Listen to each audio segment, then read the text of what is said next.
Meu nome é Paulo Riso, eu sou professor da Universidade Federal de Santa Catarina desde 1982 e participo do movimento docente desde aquela época, um pouco depois do ingresso na universidade, e de todas as lutas, greves que nós tivemos, e eu já estive em algumas diretorias do ANDES. Eu tive na gestão 1990-92, na gestão 1992-94, e depois na década passada eu voltei também por mais duas gestões, e sendo que numa delas eu fui presidente do ANDES. E eu não tinha intenção de voltar a ser presidente do ANDES, sou da atual diretoria, sou segundo secretário na atual diretoria, mas quando fomos compor a chapa para essa próxima gestão, foi sugerido o meu nome e vendo a necessidade, a importância do período que nós vamos passar, eu acabei aceitando o desafio de mais uma vez estar na presidência do ANDES Sindicato Nacional. Bem, nós tivemos um processo na universidade pública de expansão, com o processo do Reúne, e eu creio que reside aí nessa expansão o grande desafio para o sindicato no próximo período, o desafio para os professores, porque a expansão, evidentemente, nós sempre lutamos para ter a expansão do ensino público em todos os níveis. No entanto, o processo que foi feito com o Reúne foi um processo que não garantiu e não está garantindo as condições de qualidade da educação superior, e não está garantido as condições de trabalho para os docentes como deveria ocorrer. Mas eu creio que, pensando de uma forma mais ampla, na perspectiva de 2 anos que vamos estar na gestão, nós temos uma preocupação muito grande com os desdobrares da política econômica no Brasil. Porque se de alguma forma nos últimos anos o Brasil conseguiu contornar a crise, desenvolveu algumas políticas para gerar emprego, como por exemplo o Minha Casa Minha Vida, o financiamentos habitacionais, etc. Algumas coisas que possibilitaram ter uma dinâmica produtiva no país nos últimos anos. Os registros são de que não está tendo crescimento econômico, e creio que o Brasil, nós vamos estar sentindo no Brasil os efeitos da crise de forma mais intensa no próximo período. E isso vai colocar problemas para o financiamento da educação, vai colocar problemas salariais, de contratação de professores, etc.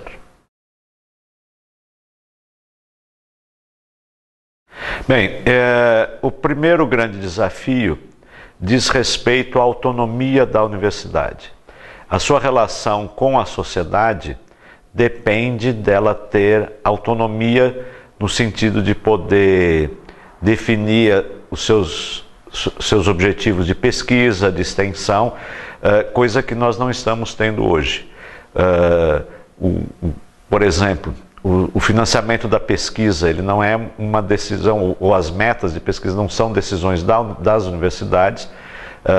As universidades hoje, suas pró-reitorias de pesquisa, elas praticamente são apenas agentes de intermediação entre os órgãos de fomento e as universidades. E eu digo que começa pela autonomia porque para fazer uma ligação com outra questão, que é o financiamento público. Quer dizer, a universidade só terá garantida a sua autonomia didático-científica, de produção intelectual, se ela tiver o financiamento público. Se a relação com a sociedade for buscar ter na sociedade e sobretudo nos agentes privados, o financiamento para suas atividades, ela não vai ter autonomia para a produção científica e intelectual. A universidade ocupa um papel importante no desenvolvimento de cada país e no desenvolvimento regional, e é necessário então que ela esteja efetivamente integrada com a sociedade, compreendendo que é uma sociedade desigual e que ela pode ajudar, pode contribuir no processo de enfrentamento das desigualdades que existem no país. Bom, eu destacaria em primeiro lugar a nossa luta, que é a luta do Antissindicato Nacional, não só do Antissindicato Nacional, de várias entidades, de vários movimentos, para que haja recursos públicos para a educação da ordem de 10% do PIB e que eles sejam exclusivamente para a educação pública. Nós lutamos e vamos continuar lutando insistentemente contra essas tentativas de repassar dinheiro público para as instituições privadas, seja de forma direta ou seja de forma indireta, como as isenções. Destacaria em segundo lugar a luta geral pelos direitos dos trabalhadores, direitos dos professores, com um destaque à questão da aposentadoria. Nós já tivemos muitas perdas em relação à aposentadoria, os processos de reforma da Previdência, e parece que o saco de maldades não tem fim, e nós acreditamos que por parte do governo haverão novas medidas que ataquem a Previdência, sendo que lutamos aí contra o fundo de pensão. Nós lutamos para rever a reforma da Constituição, da reforma da Previdência. Destacaria ainda as condições de trabalho de maneira geral, a luta contra a precarização das condições de trabalho, contra processos de terceirizações que já estão em curso dentro das universidades.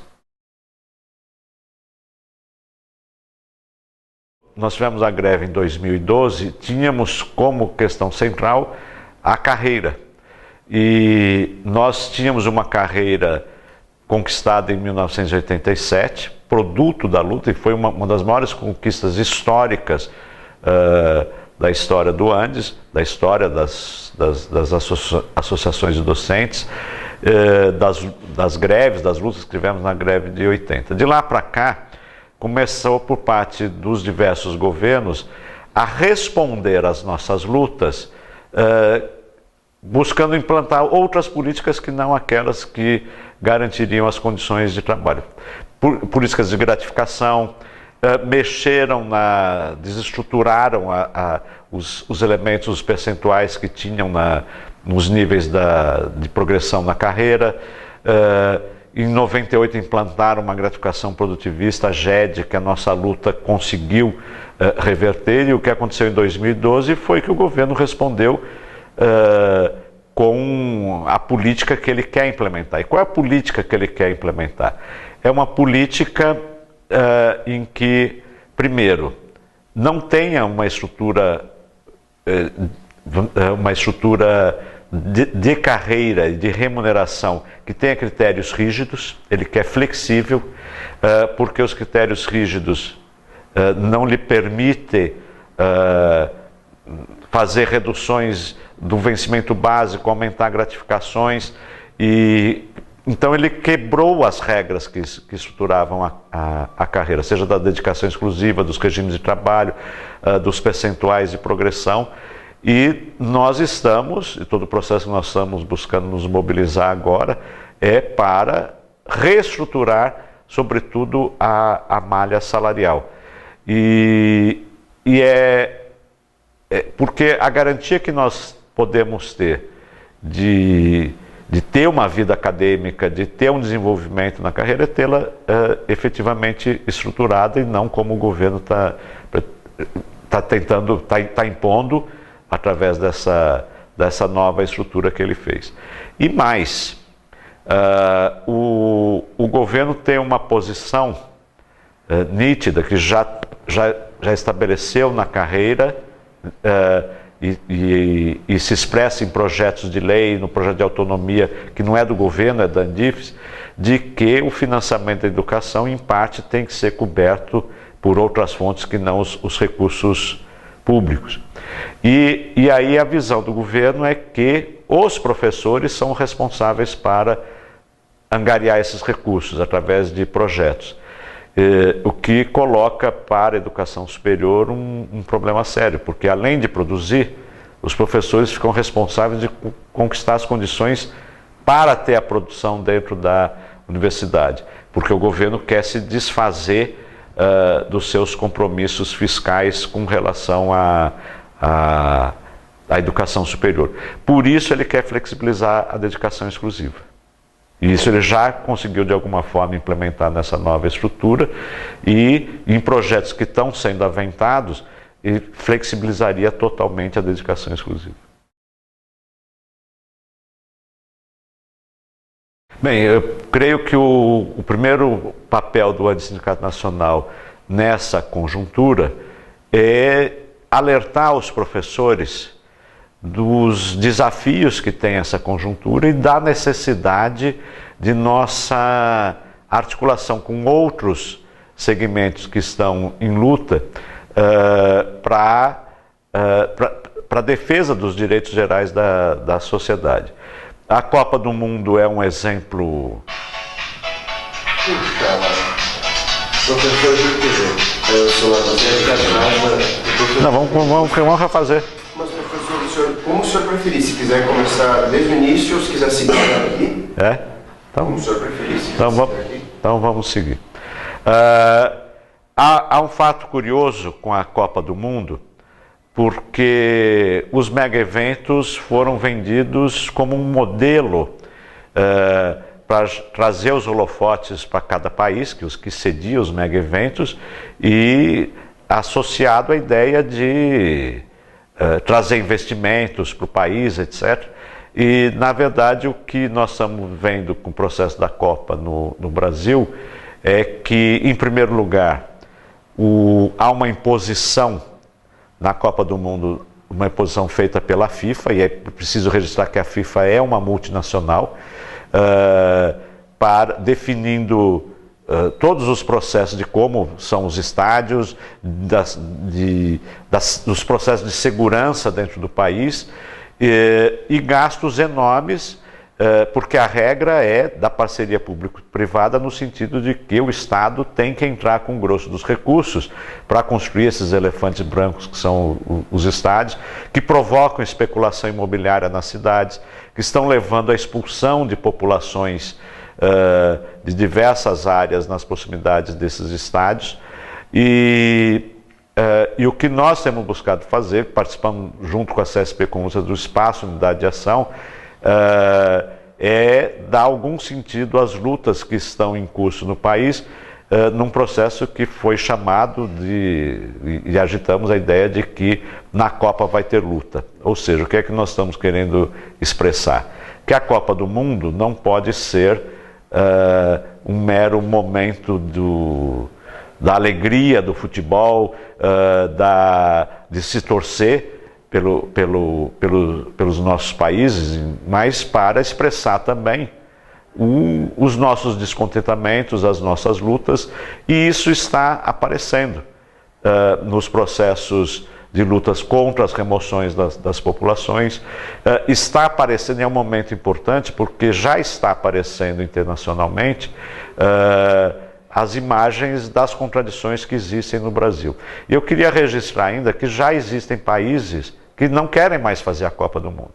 É o caso da Suécia, que não vai competir porque disse nós temos outras prioridades do que a Copa do Mundo. Nós temos prioridades sociais e eu creio que essa Copa não está mexendo com a população como era esperado. Nós não vemos o que já vimos em outras Copas, as ruas, as vilas enfeitadas de bandeirinhas e etc., porque a população está vendo o que é de desvio de dinheiro um processo como a Copa do Mundo.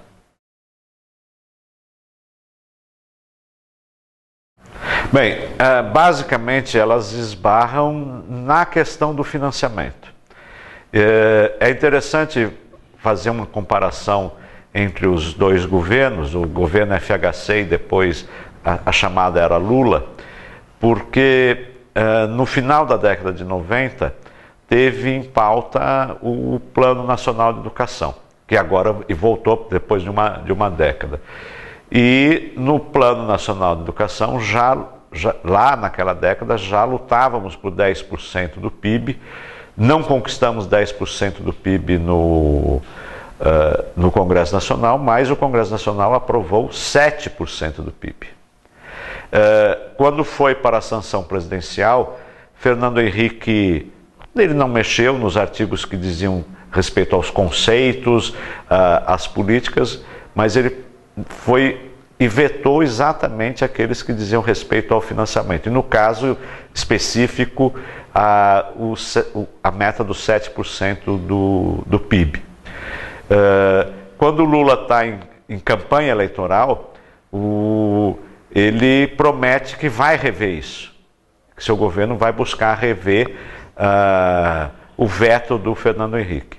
E ele assume o governo e passa os 2 mandatos, não revê isso, leva medidas que ampliam os negócios privados. A primeira medida dele no campo da educação superior foi o ProUni, aquele programa de renúncia fiscal em troca de bolsas de estudos, que de lá para cá teve um aumento de 166% de perdas de renúncia fiscal, enquanto ele só cresceu os recursos, porque cresceram os recursos para a universidade pública, da ordem de 80%. Então, não dá para dizer que Fernando Henrique era mais privatista do que o governo Lula e Dilma. Ambos trabalham com a mesma lógica da política econômica no sentido de favorecer os negócios, no caso da educação, os negócios da educação. E na política econômica, a grande diferença talvez que eu imagino, que eu trato entre governo FHC e governo e a era Lula, é que a era Lula, o governo do PT se mostrou, buscou mostrar que eles teriam mais capacidade de cuidar dos negócios da burguesia no Brasil. Mais capacidade exatamente por ter a sua inserção no movimento sindical e que poderia fazer um processo de cooptação dos trabalhadores para a lógica do capital. O que no caso do movimento docente se expressou pela criação do PROIFES, uma organização chapa branca, que é o principal responsável pelas perdas que nós temos tido na carreira, porque as suas propostas são exatamente as propostas do governo. Então, o que mudou de FHC para a era Lula foi exatamente uma mudança no sentido de que Lula tem uma inserção social para desenvolver processos de cooptação. Do que nós lutamos durante todo esse período e vamos continuar lutando, e essa é uma meta que nós não é uma meta, é algo que a gente não abre mão, é de garantir a autonomia do sindicato em relação ao Estado, aos governos, aos partidos políticos. Então, nossa participação no processo eleitoral não é uma participação no sentido de apoiar esse ou aquele candidato, a torcer por esse ou por aquele candidato, mas de levar as reivindicações da universidade, as reivindicações sociais para essas candidaturas. Para concluir, um exemplo, que é o que a Auditoria Cidadã da Dívida está fazendo, vai apresentar a todos os candidatos à presidência da República a proposta de auditoria da dívida. Hoje eu sei citar aqui, não me lembro de memória, a lista de todas as centrais sindicais que existem no Brasil, mas passa de uma dezena. e aumentaram as centrais sindicais nos últimos anos, a partir do momento que foi aprovada uma lei que as centrais sindicais, de reconhecimento das centrais sindicais, e que elas passam a ter direito a uma fatia da contribuição sindical obrigatória, ou seja, do imposto sindical que existe no Brasil desde a década de 40, recurso que nós negamos, somos contra. O Andes não recebe imposto sindical, não cobra dos professores o imposto sindical. Então, houve um processo recente de divisões e de criação de novas centrais sindicais que estão atrás dos recursos da contribuição sindical obrigatória, que são, na sua maioria, organizações que não organizam a luta e que estão atrás, efetivamente, de dinheiro, inclusive no serviço público, na área da educação. Quando ocorreram outras divisões nesse processo do governo Lula, porque mais especificamente a Central Única dos Trabalhadores, que passa a ser peça fundamental do governo, ela não tem qualquer autonomia, por isso nos desfiliamos dela e nos associamos a um processo que a gente chama de reorganização da classe trabalhadora, porque é necessário ter as organizações que unifiquem a classe trabalhadora. Não existe possibilidade de vitória e de luta nas nossas lutas estando isolados. O isolamento não ajuda ninguém, ao contrário, nos enfraquece. E a perspectiva nesse processo de reorganização e de construir uma central sindical e popular é exatamente de buscar mais ampla unidade, também não dividindo o movimento em movimento sindical de um lado e movimentos sociais do outro. Nós estamos numa época em que os movimentos sociais estão se expandindo, movimentos sociais das mais diversas ordens, movimentos do campo, da cidade, movimentos étnicos, movimentos de gênero, enfim, movimentos contra as opressões, contra a exploração, contra as mais diversas formas. Então, precisamos buscar unificar esses movimentos. E eu diria que é reconstruir a unidade da classe trabalhadora que foi dividida nesse processo. E o que eu costumo afirmar, eu sou membro da Secretaria Executiva da CSP com Lutas, porque sou encarregado de relações sindicais no Andes, de que não é a construção da CSP com Lutas que divide a classe trabalhadora. Ao contrário, todo o nosso esforço é para reconquistar a unidade dos trabalhadores, que é o que interessa aos trabalhadores. Algumas centrais, algumas têm interesses, vamos dizer assim, próprios, como é o caso da força sindical, dependendo objetivos de eleição de candidatos, coisas assim, mas a Central Única dos Trabalhadores, ela tem por objetivo proteger o governo. Ela não tem mais política própria, tanto é que faz ação no sentido de que vai sair às ruas para garantir a Copa. Em 2013, nas manifestações de junho e julho, nós tivemos uma audiência com a Dilma, todas as centrais sindicais, eu estava lá presente, e a primeira central sindical a falar foi a CUT, para fazer um discurso a presidente Dilma dizendo que não permitiremos que maculem a imagem da presidente. Então está claro o seu sentido. E não é só no movimento sindical. A União Nacional dos Estudantes, por exemplo, que também é extremamente governista, passou a fazer recrutamento de voluntários para trabalhar na Copa do Mundo. Quer dizer, não só não contesta nada, como chega a esse ponto de querer, num mundo dominado pela FIFA, de bilhões e bilhões de dólares, recrutar estudantes para trabalhar na Copa do Mundo. São absurdos, mas isso é um aspecto da realidade.